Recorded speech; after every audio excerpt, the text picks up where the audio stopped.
Hello and welcome to episode, what did I say? 11. 11. Well, it's funny because it's episode 11. It's really episode 12, actually, but I did two nines and the OCD in me, I can't figure out like now what I should call this. And 11 is like such a great number, so I don't want to skip 11. So we're going to call it 11, but it's really 12. And my name is Vanessa Kinsey. This is my son, Curran Kinsey. I am passionate about authenticity, simplicity, and connection. My philosophy is based on taking radical responsibility for your own happiness. And this is my show where I introduce you to people who are doing just that. Here with us today is Yong Pratt of Our Young Creators. Hi, Yong. Hi, Vanessa. I'm excited to be here with you today. Oh, thank you so much. Oh, we've got some live viewers that I want to say hello to. Let's see, we got Tamisha Campbell here saying hello to us, to our two favorite ladies and gentlemen. And my aunt is here saying hello to you. Hi, Curran. My aunt Mary. Okay, so I have been wanting to do this topic with you. Well, this is actually a topic that I've wanted to do. I actually have to read. I have a little bit more of a long intro than I normally do on this because I have so much to say on this topic. And Yong, you just came into my life at just the right time where we can't look at us. We're trying to get in the frame together. We're fighting for space. This particular topic where we're going to talk about kids and technology and what you're doing, Yong. I want to talk about your background. But this is something that I have wanted to talk about for such a long period of time. And it's really the thing that inspired me, that really lit the fire under me, that I knew that I needed to start sharing my message and my voice and coming online and doing this. And there was something that I read, and maybe you've read this book, Yong. It's called Essentialism by Greg McGowan. Have you ever read that book?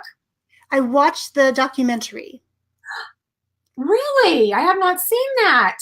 I think that's what it's called on Netflix now. I watched something along those lines of essentialism. I'm pretty sure that's what it was. Okay, so you're thinking about the documentary about minimalism on Netflix, because that is on there. And essentialism is of less, is what the book is called. And when I read this book, it's been around for a long time and many people have recommended it, but I have to read this passage because this is the thing that really, really stuck out at me. And when we start digging into what we're going to talk about here today, I'll throw in my comments about this and what I feel like is going on with technology and where we're at with all of that. But it's kind of long, but I have to read it. So the way of the essentialist, oh, wait, let me get the right one. Oh, sorry, wrong card. Okay. So the book is Essentialism by Greg McGowan, and this is off of page 13 of the book, and it's down at the lower corner, and it says, it's a quote, and it says, as Peter Drucker said, and this is where, oh my gosh, I have so much to say. I can't keep myself focused. Okay. In a few hundred years, when the history of our time will be written from a long-term perspective, it is likely the most important event historians will see is not technology, not the internet, not e-commerce. It is an unprecedented change in the human condition. For the first time, literally, substantial and rapidly growing numbers of people will have choices. For the first time, they will have to manage themselves. Mm-hmm. And society is totally unprepared for it. And so this is what the message that came to me and the way I feel about social media. And I love what you're doing, Yong, because I feel that you've been doing this for a long time. We're going to get into that. But I feel like what you're doing is so far ahead of its time that people haven't really caught up. And I want to be part of that, of getting your message out to people. Because what I feel like social media is to us is I feel everything that came along with it, because when it was given to us, we were not given instructions along with it. We don't have parents to tell us what our limits are. And I'm talking about us as adults. What we're going to talk about here is really has to do with our kids too. But that's what I am so passionate about, because we have got to learn how to harness the power of technology for the good, for what it can do, for what it can do for us. And so I have been for so long wanting to say that I feel like we're at this buffet and we're gorging on social media and scrolling and all the things that come along with us. And we aren't, if it was a food buffet, we would be able to see the effects of our gorging. We would be getting bigger and bigger and bigger. But instead, what this is doing to us, we're not going to feel the effects of it, I think, until we're laying on our deathbed and we realize how much of our life was wasted away, that we didn't participate in life. And I don't want to blame that entirely on technology. I want to say, look, we need to start having some boundaries. We need to start using it to our benefit. And so thank you for coming on here today, because you're the perfect person, because of what you're doing, to talk about that. So let's talk about, first of all, I want to ask you, what I need to know the origin of your name. Ever since I saw your name for the first time, I wanted to ask you the origin of your name. Sure. So I am half Korean, and I was named after my two grandmothers, my maternal grandmother and my paternal grandmother. So my first name is Yong, which is my grandmother on my mom's side's name, and Nellie is my middle name, and that's my dad's grandma's name. Oh, okay. Okay. So that was, and Kura didn't realize, I thought I have my son here with us today and we're going to talk about what he and I are going to do together. Because of you, thank you. But I wanted to talk about, I'm so fascinated about your background. So tell us a little bit about what you did or do. Sure. So I am a 17-year performing arts studio owner turned the chief dreamer and podcaster at Our Young Creators. So even though I no longer actively run my brick and mortar teaching kids in the performing arts, I've transitioned that to online, because it's really, like you said, a crucial time in our history where it could go one of two ways. We can crash and burn, or we can use these tools that we now have to give our kids the future that they deserve and a future that they can co-create alongside of us. Exactly. I love that you said that. And, I have to tell you a little story about, and I shared this actually when it happened with you in our private coaching group, but last summer, my kids were up at my mom's house and staying with their grandma for a couple of weeks. And I got a message. Do you remember how this went? How did you tell me about your YouTube channel? Do you remember? I didn't tell you. You found out. Well, somehow I found out that Curran had started his own YouTube channel. I can't remember how I found that out. Because we all shared one YouTube account and it was popping up on there. Oh yeah, we share the same YouTube Red account, and I started getting these notifications that people were commenting on his video or whatever. And I said, oh my gosh, what do you know? Curran has his own YouTube account. And he was up at my mom's, and he was actually afraid to tell me because he thought I was going to get mad at him. And instead, what did I tell you? Do you remember how I was so proud of him for taking responsibility for something like that? I mean, he loves technology. When he was 4 years old, I got my first iPhone. He's never even had an iPhone. And I would say, Curran, how did you do this? And he would know how to do something on my iPhone without ever even having his own iPhone. I mean, that's the technology that the abilities that come with these kids. It's just insane to me. And I always say that when he has kids, his kids are going to be born with a cell phone already connected to them. That's how I think they're going to come out, because the evolution is going to be like, that would make the most sense because they're attached to them basically right now. Right. Anyway. So he had started this YouTube channel, and the neatest thing was, and this is what I think is so, in our house, one of the things that causes us the most unhappiness, honestly, we have a lot of struggles with it, my husband and I, is the technology. They play a lot of Fortnite. It's a video game. I have two boys. Curran's 11, and I have a son, Griffin, who's 13. And it's constant. We're dealing with this video game issue. But what I love about what you talked about and what you tell us about what it is that you do with children and making that connection with them and I guess with their parents. I'm not even really sure on your end how that works.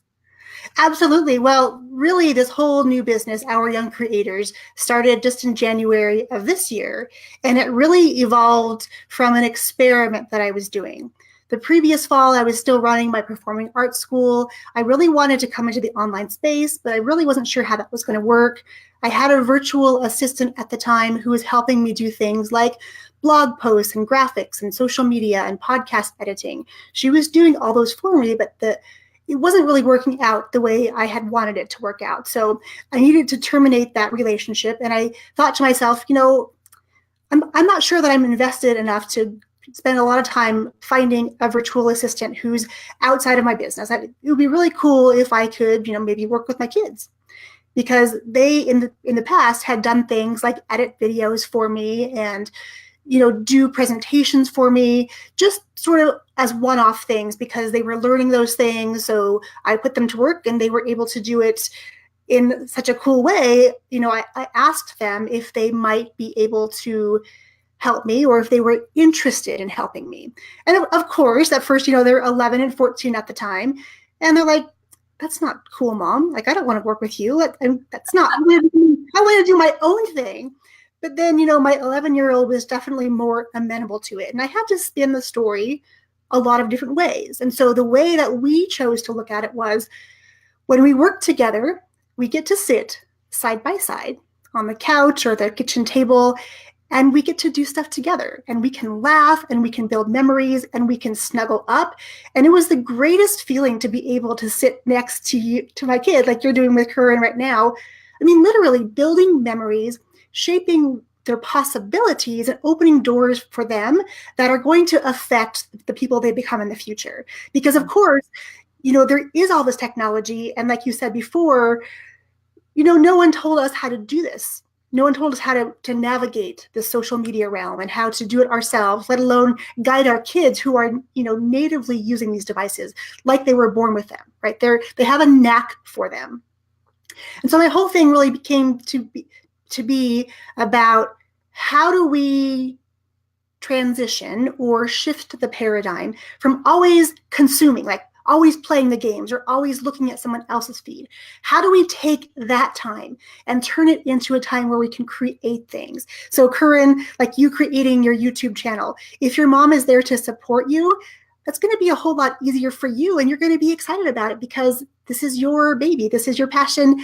You're already liking to do these things and engage with technology. So it's my place now to really help families understand that they can take something that's a negative, that they're arguing, they're bickering over now, and slowly transition that into time where they can start bonding. Because these devices are the way of the future. These kids now are going to be the ones who invent the next generation of devices and all the technology we're going to have. So if we start showing them how to use this technology and give them permission and then learn how to use it effectively, so they can start sharing who they are and their gifts with the world in a really positive way to affect change in the future, that's how we're going to, bust out of this epidemic of consumerism into creation. Exactly. I love that so much. I feel like our job as parents is to really cultivate in our children their own natural gifts and abilities, and that we have to water our kids. That's what I call it. We have to pour that onto them, and this is such a critical time in where we are in the world, just in general, how fast things are moving, how fast technology, it seems like, was thrust upon us. I mean, it was soon enough ago that I can remember, like, when Curran was a baby, not having it, luckily, like, thank God, really having to be, because I'm connected all the time too. But, the fact that we have this ability to help them, the world is going to be different for them. The world in 10 years, it already is different. They're not going to be like my generation, this generation where we had these jobs and we worked jobs for many decades and retired. It's a completely different ballgame. And I think I love what you talked about, because I remember when Curran did this, and the post that I made about it in my, private coaching group, really.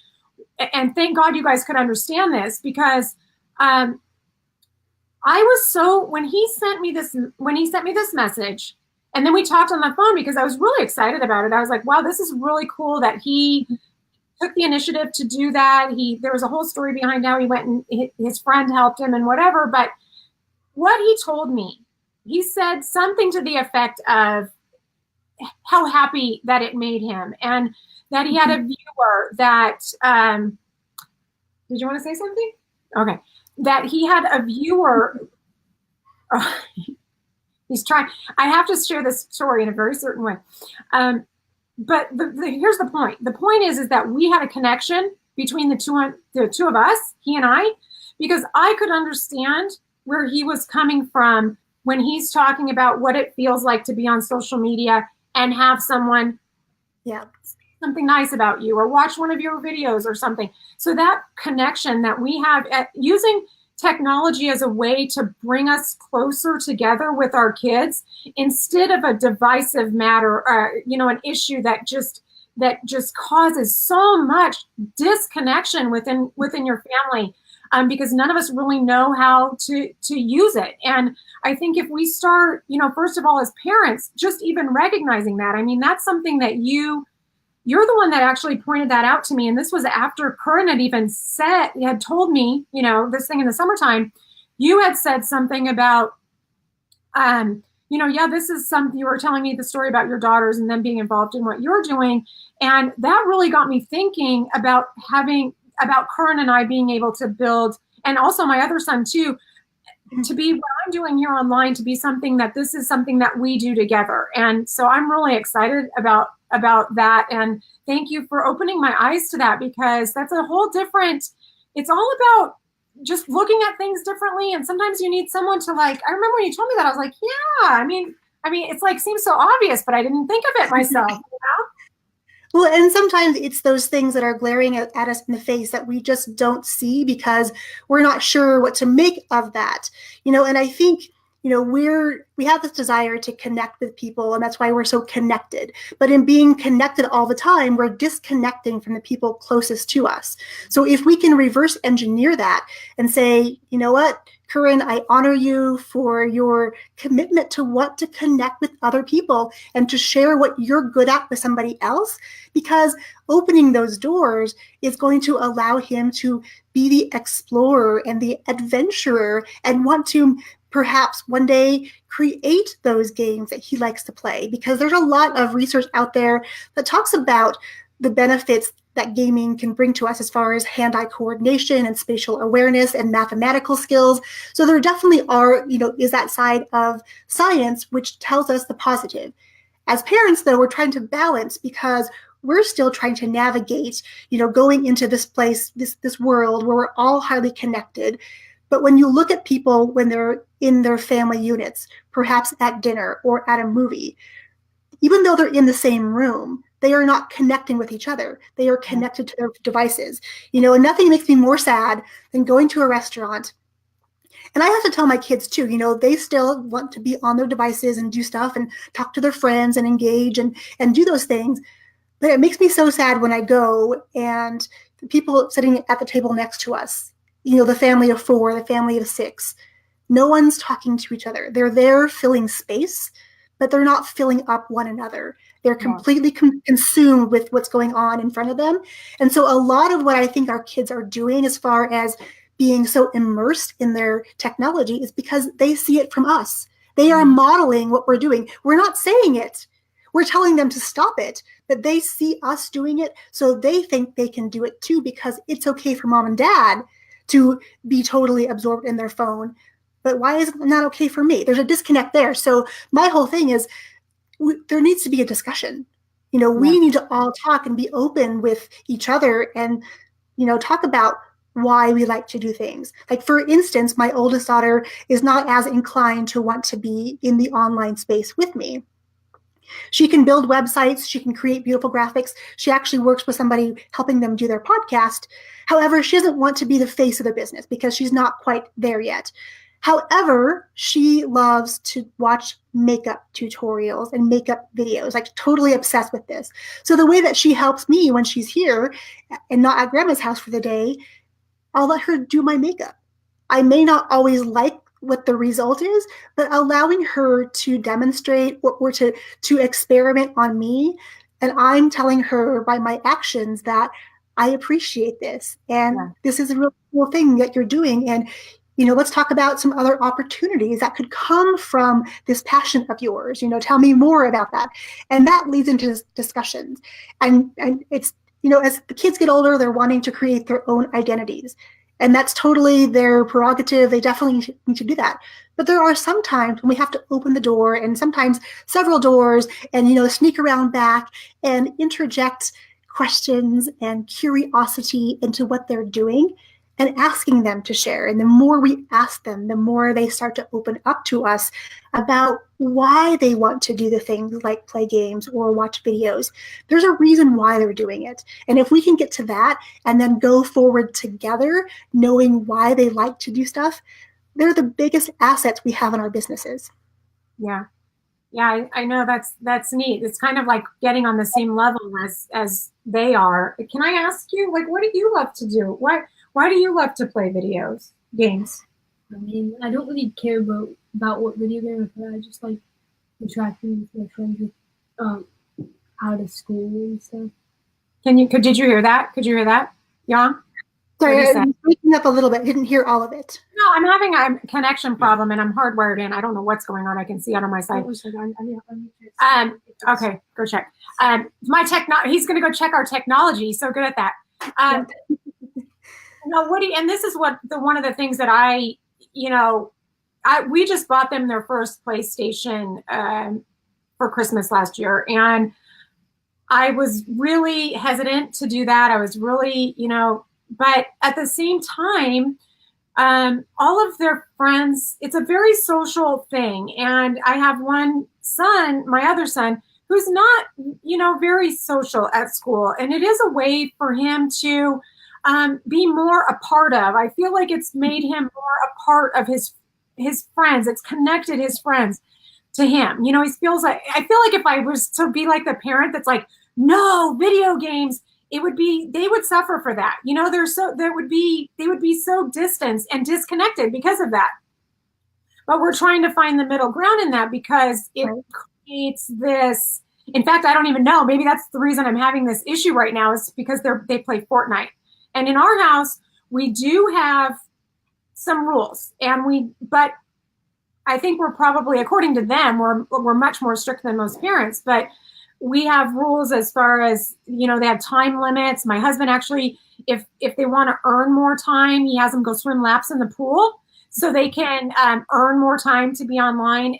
There's some things I've done in the past that I actually need to start doing again, like technology tokens where they earn their time on there. But the two of them, between them, they fight about technology a lot. They fight about whose turn it is a lot. And, that's just something that when I, think about, what did you fix? It looks better. Did you fix something? The PlayStation in there, it was on rest mode because when we logged out of it, so we don't have to turn it off, so we don't turn it back on. So it's easy for one of us to get on it. We left it out there for a long time and it went into rest mode, so I just turned the PlayStation. Okay, thank you. So he's really good at fixing those kind of things. Can you shut the door? Is the door open? I can hear my dog barking.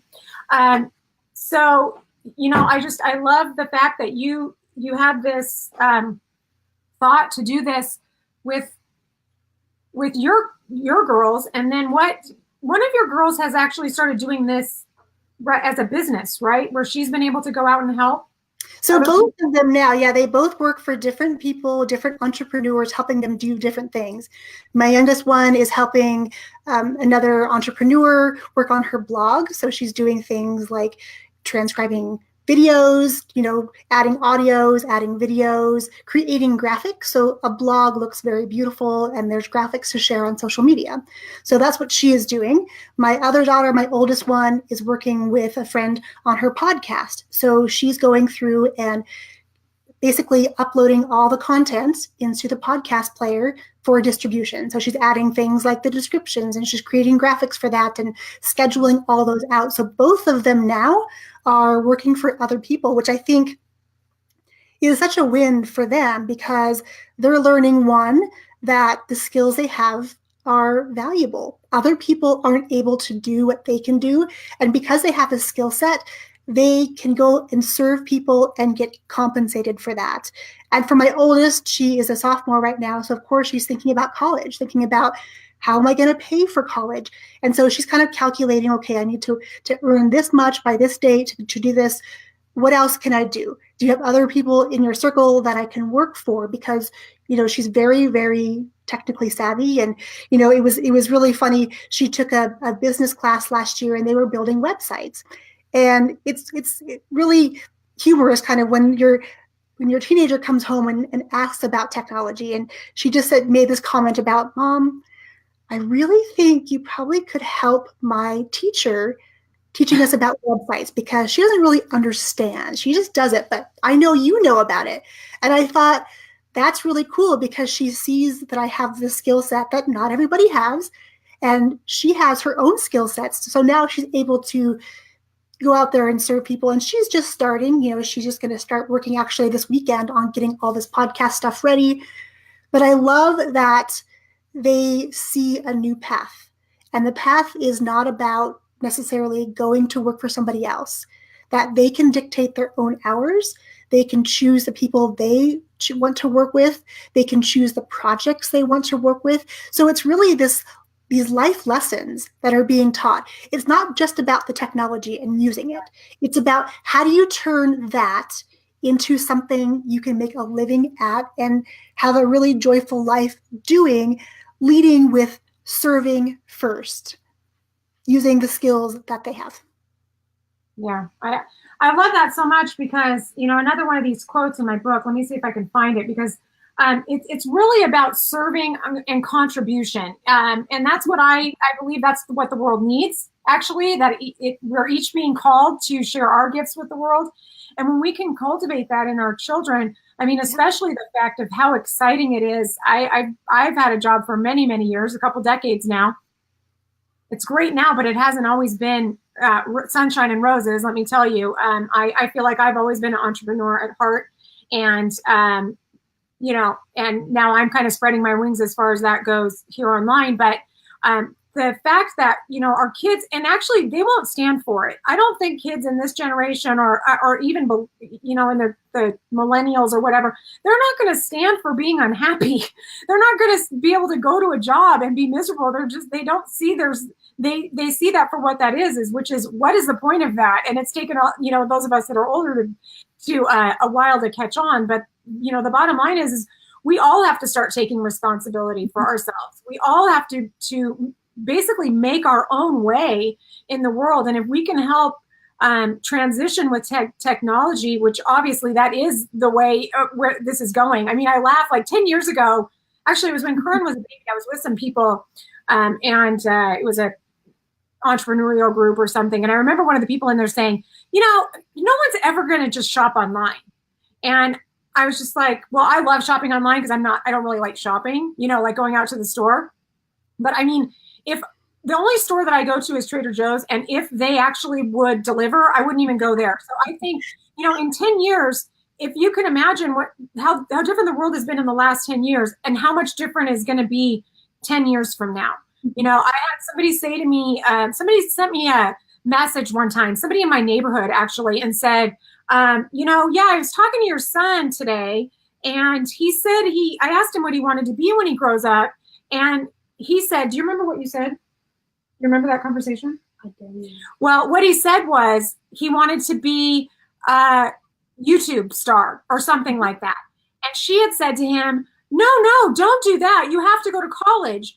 And I go, well, listen, I have not of the same philosophy as people probably, and I don't believe that. I do not believe that is, I think that model of education is long since outdated, that our kids are saddled with hundreds of thousands of dollars in student loan debt, and they have nowhere to go with that.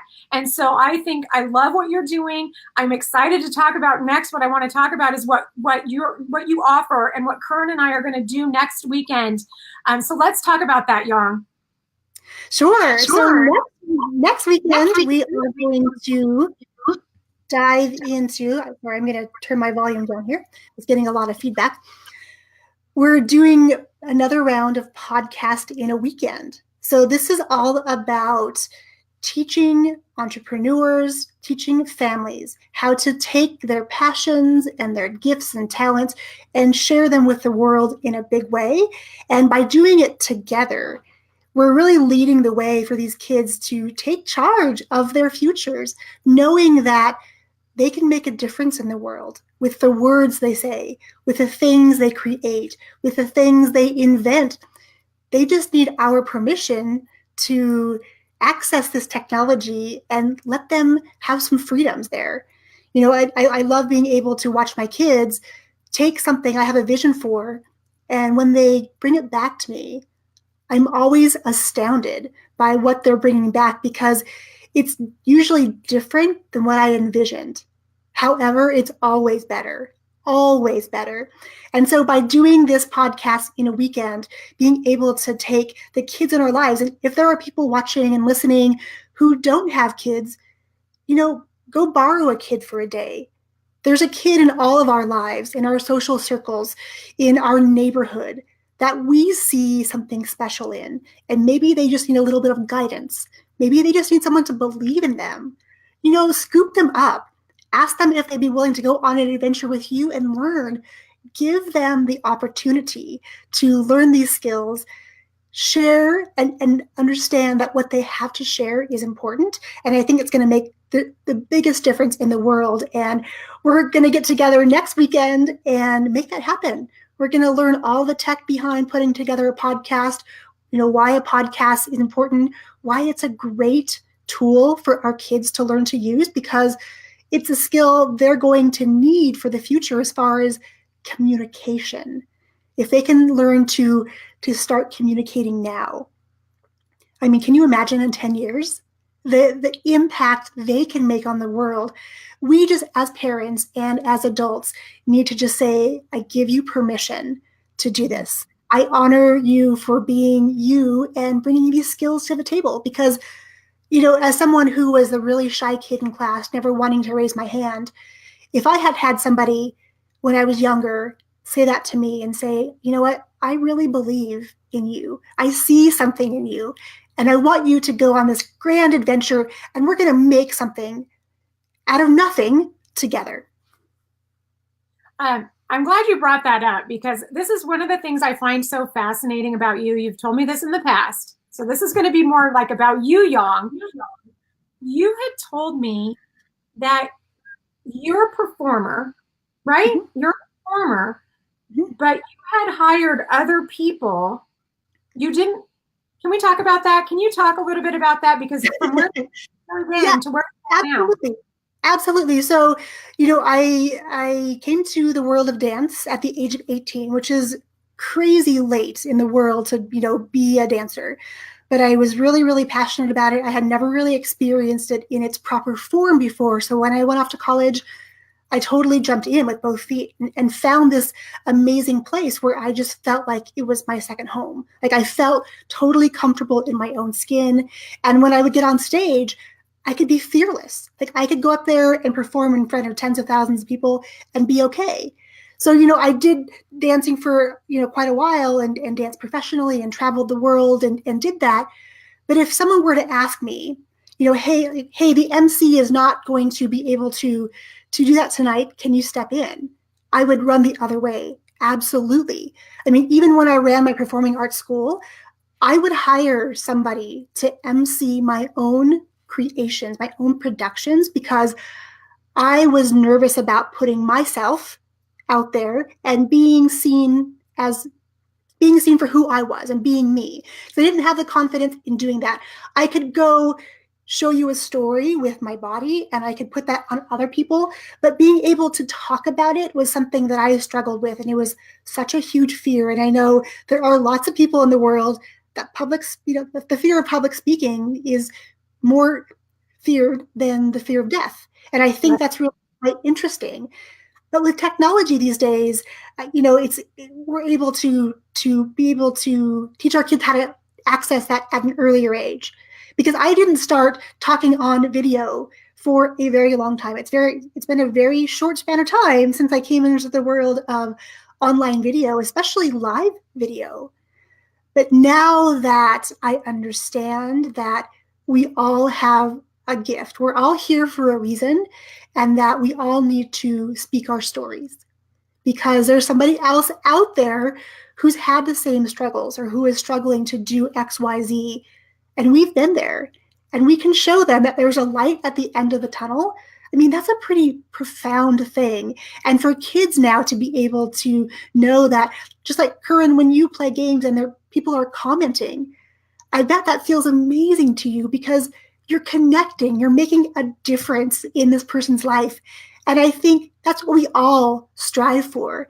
So yeah, I was a person who would not even speak on the stage to now being on the other side where I'm using the power of technology, in particular the power of video and audio, to help people get to where they need to be, to stand in this spotlight, because I've now been on both sides and it feels so much better to be on the side of being able to openly share and to bring joy, because I find such great joy in being able to come and chat with you and open doors and say, this is possible for you and your kids.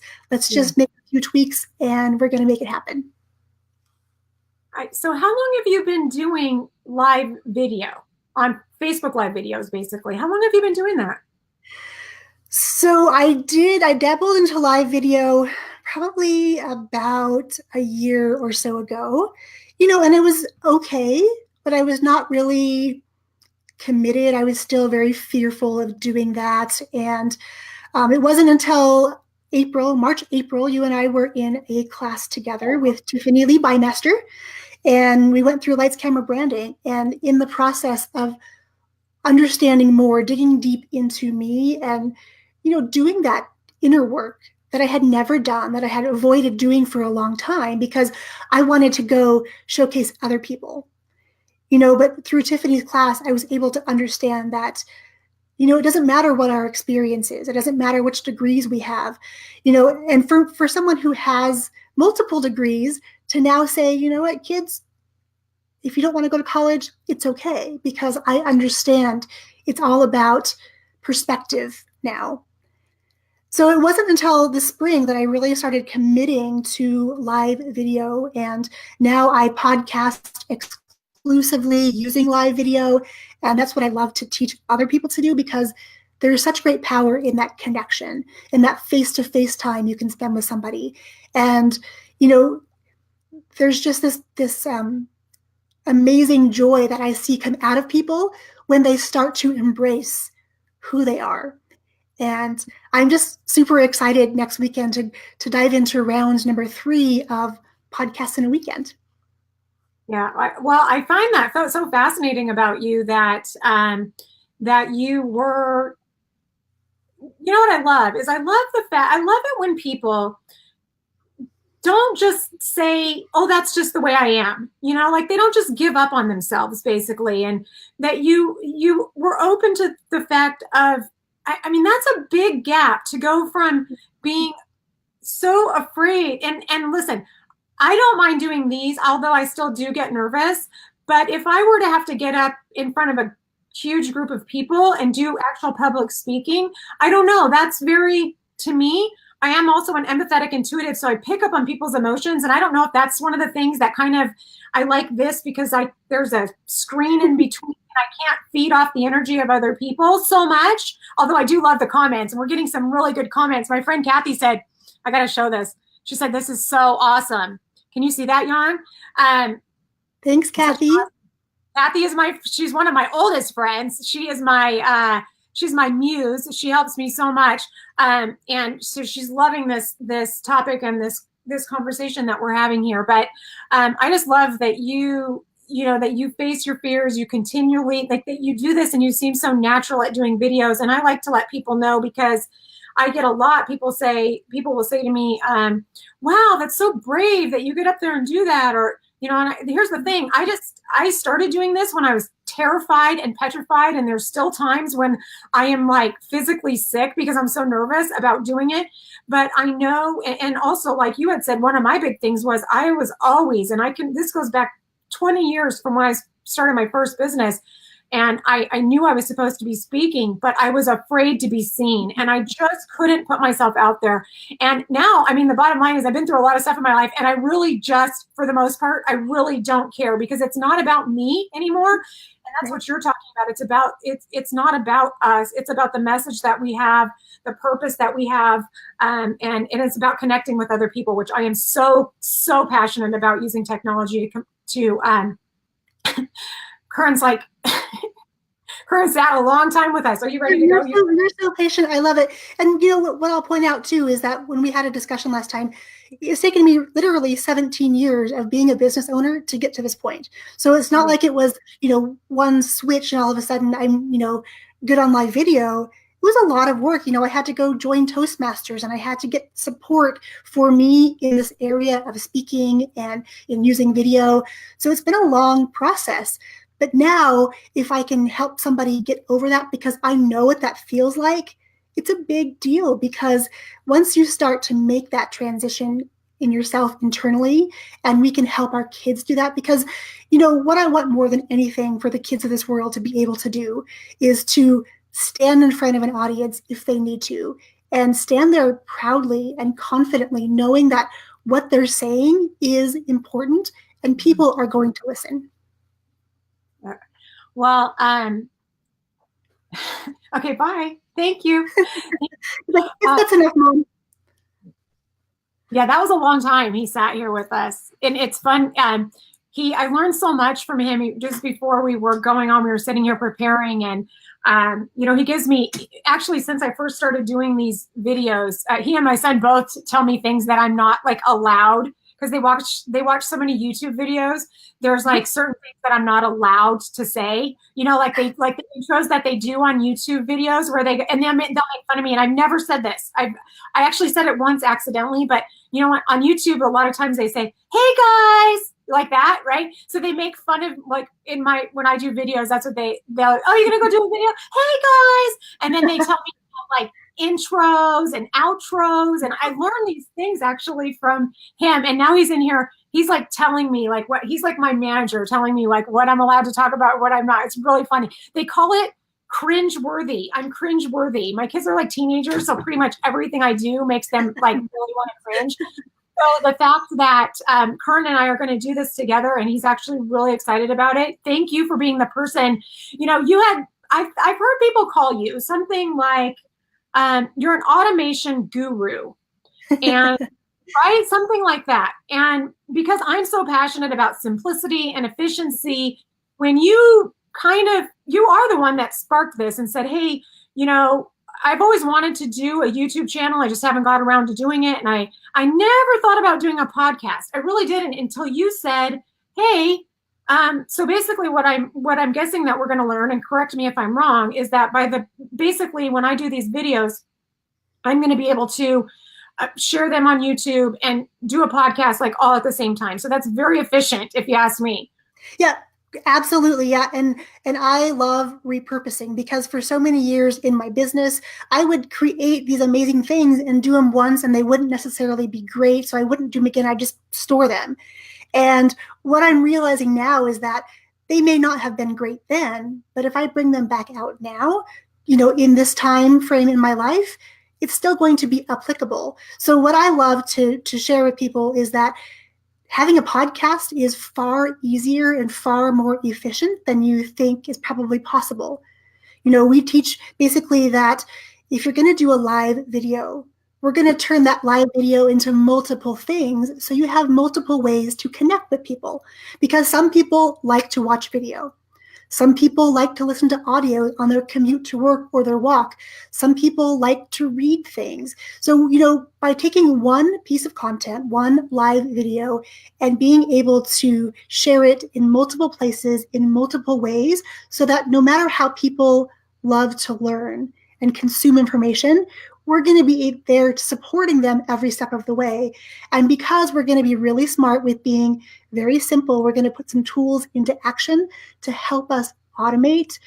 I mean, my podcasters have told me that I always say, if you're going to do a podcast, if you're going to do it weekly, expect to spend, 15 to 30 minutes prepping for the podcast, maybe an hour going live, doing those things, and then everything else is going to happen automatically. But what they've come back and told me is that, I'm also saving time doing all these other things I used to do manually in my business that I don't have to do anymore. Plus I get a podcast. So it's been a really fun process to have them give me feedback on, well, you said it was going to take me 30 minutes, but it takes me less. And I'm actually saving 3 to 5 hours a week. And so that's such a joy for me to hear, because since I've started automating things in my business and finding amazing tools to do that, my life has literally changed. I'm not bogged down by the yuck, the stuff that slows us down, the technology that sometimes slows us down. We're going to just be really smart. We're going to create a simple system, a simple, repeatable process, and one that can support your entire business as you scale. Wow.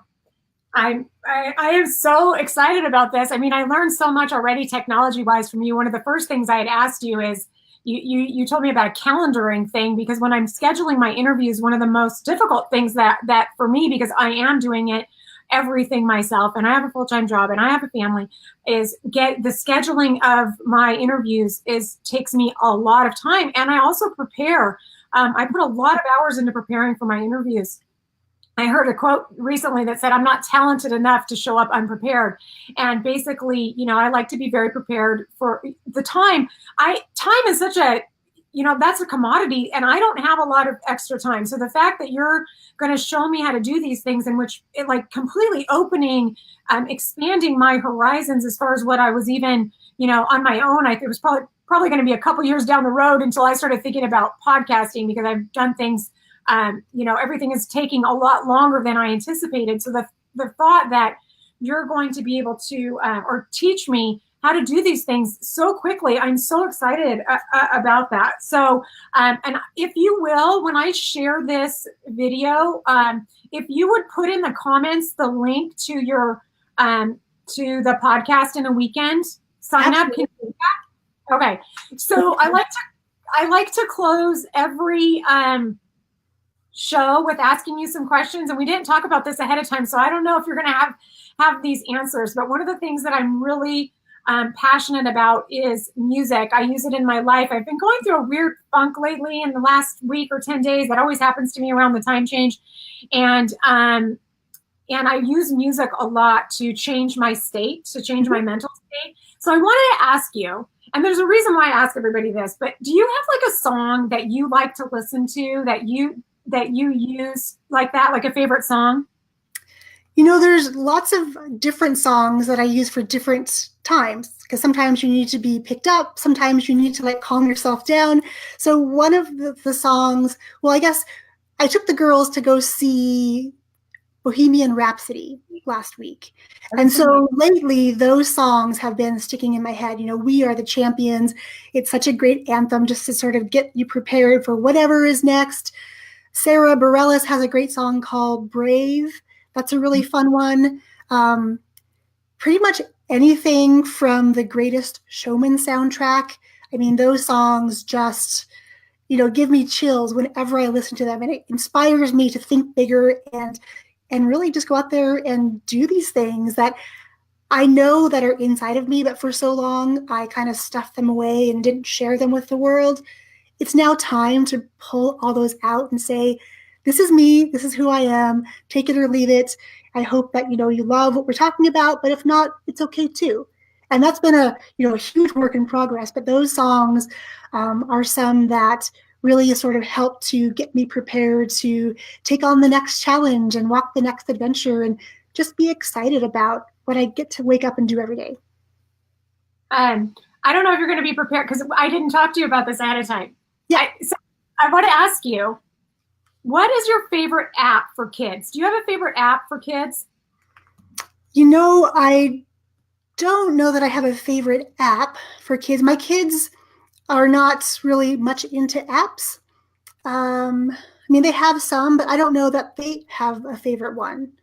Sometimes we play games like Heads Up or something. I don't know if you know that game where you hold it in front of your forehead and a word pops up and you have to describe it and then you go to the next one. So I like those kind of interactive things if we're going to have apps on our phone. I know my kids have like gaming things, but they're not like big gamers. So I'd say that's probably one of my favorite ones because it gets us to do something as a family. So at a restaurant, even if we are using our device, we're still interacting because we're laughing and trying to explain, funny things in a very short time. So that's probably, I guess, my favorite one as far as kids and family and interaction with technology. What about you? Do you have a favorite app? I would have to say one of my favorite apps, I guess, is sort of a suite of apps, and that is everything Google. From Google Calendar to, Google Documents, Google Spreadsheets, everything. My entire business kind of lives inside of Google. And so I'd say it's multiple apps in one, but I have them all on my phone because, I can write down my thoughts, I can reach out to people, I can do pretty much everything inside that. That's a great answer. That's what I love. I love all the things that you can do in Google. And now that, you don't have to have like a separate word processing program, that I can do all my documents in there, that you can make spreadsheets, that my contact, everything is covered in Google. And I'm sure I don't even know how to use it. As with everything, I learn as I go. Okay, my last question for you. Yeah. Where's your favorite place to be? I'd have to say probably my favorite place to be is here at my house. We live on a beautiful piece of property, surrounded by trees, tons of nature around that come to visit. So I think I'm my happiest. I love, love, love to travel and have new adventures, but there's something so magical and special about coming back to the house we have now and the spaces we have on our house, and especially being outdoors here at home. Oh, me too. I'm very much a home person, and I look forward to when I can work out of my house and I can be with my dogs all day long, and that's such a dream of mine.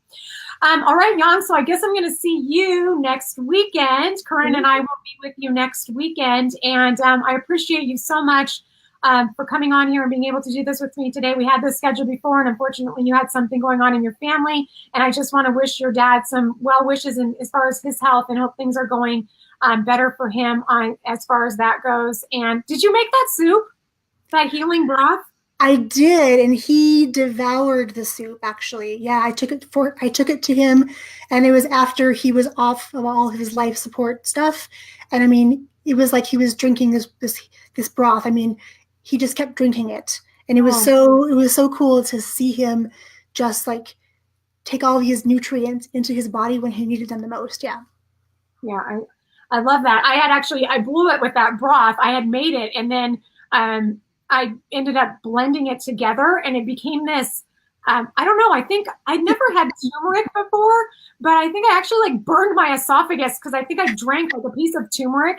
Anyways, the broth was so good, and that's why I was luckily able to warn people. And if anybody's wondering, it's this healing broth from Medical Medium, who I'm so much into right now, healing ourselves from the inside out. But anyway, Yong. Okay, well, thank you so much for being here. Thank you, everybody who was here, the comments that you've made for us. I appreciate that. And Yong, don't forget to put up that link to your podcast. I cannot wait for this. And I will definitely come on and do another video with Corinne and tell you guys about our experience with this, about putting this podcast together. Okay? Have a great weekend, everybody. Bye, everyone.